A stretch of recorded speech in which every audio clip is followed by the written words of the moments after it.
God is present, and welcome to our reflections on the Gospel and Apocalypse of Jesus. Let us see today what is the message that is specific to us, so we can see the light of the Christ in our lives and understand how we can change for better, or even what we can do to change others for better, right? Let us see how can we impact the world through the teachings of Christ.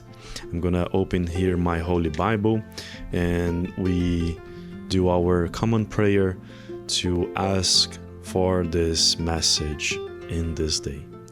God is present and Jesus lives in our hearts forever. We open here in the book of the Acts of Apostles. It is in the chapter 16, verses 11 to 15. It is the passage entitled Lydia's Conversion in Philip. Writes Luke the evangelist, the one that is commonly known as the person that wrote the Acts of the Apostles. From Troas we put out to sea and sailed straight for Samothrace, and the next day we went on to Neapolis.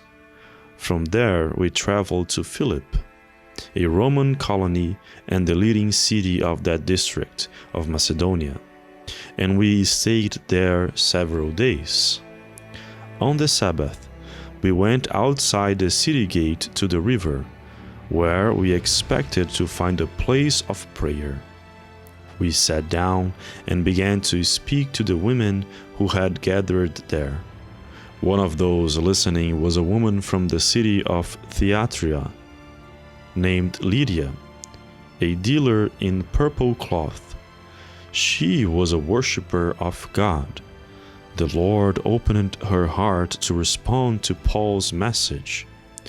When she and the members of her household were baptized, she invited us to her home and said, "If you consider me a believer in the Lord, come and stay at my house." And she persuaded us. This passage is very straightforward in the narration of the traveling of Paul and Silas and also Timothy in spreading the gospel of Jesus through Asia Minor. And here we find it a very interesting happening, that it is the conversion of Lydia, a merchant that was working and listening to Paul's message about the gospel.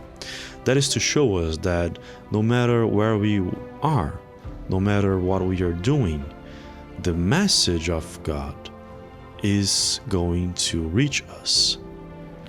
So right now, no matter what you're doing, you may be receiving the necessary message of God to your life. You just need to have your heart open to it. And you will see a tremendous change that will happen in your life. May the light of the Christ be the north of your life today and always. Jesus lives in our hearts forever.